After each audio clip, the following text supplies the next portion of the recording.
Aktor na si Gabby Concepcion, nag-react sa pagsuot ni Sharon Cuneta ng friendship ring na bigay niya.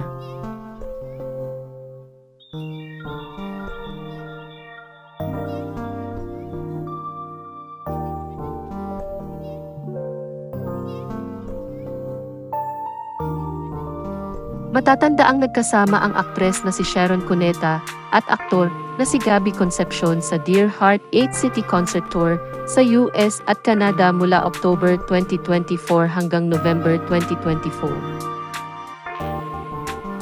Binigyan ni Gabby ng friendship ring si Sharon sa gitna ng kanilang concert sa Hawaii noong November 23, 2024.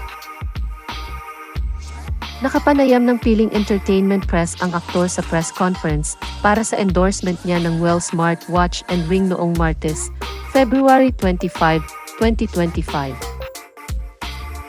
Doon ay ipinarating ng pep.ph sa aktor na namataang suot ng aktres ang ring nang dumalo si megastar sa isang endorsement event nito noong January 30, 2025.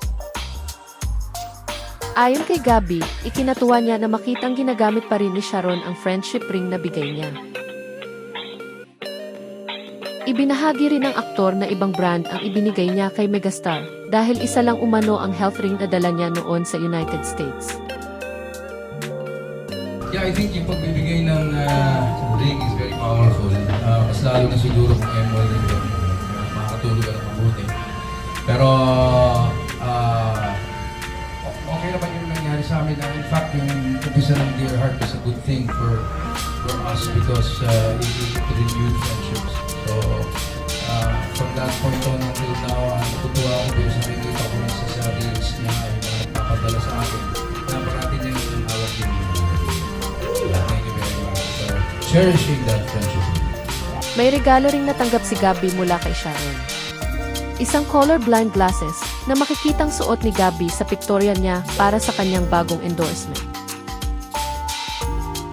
Ayon pa sa kanya, pinasuot sa kanya ni megastar ang colorblind glasses para makita raw niya ito ng mas malinaw. Sinabi rin ng aktor na na-appreciate raw niya ang regalong natanggap niya mula sa aktres. Regalo sa Tishaw yan. Oo, kasi colorblind nga ako. So, pinasuot niya sa akin para makita ko doon siya na mas malinaw. Pero, yun nga, parang favorite mo siya, ha? Parang pati sa pictorial, pati sa abroad. Kasi wala pa namang ibang nagbibigay ng colorblind glasses na pwede kong Nang tanungin naman ang aktor kung kailan uli sila magkakasama ni megastar para sa isang concert tour, sinabi ni Gabby na wala pa raw silang napag-uusapan kaya hindi raw nila alam kung matutuloy ang mga concert na gagawin sana nila abroad.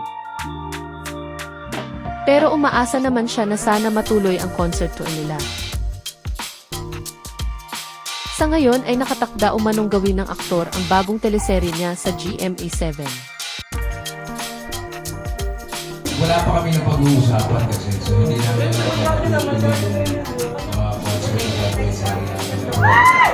Pero I'm hoping na natuloy because mag-umpisa na yung serie namin and I will end in November. So baka wala lang tayong mag-show. So I'll be under contract with JB so baka hindi ko magawa yun.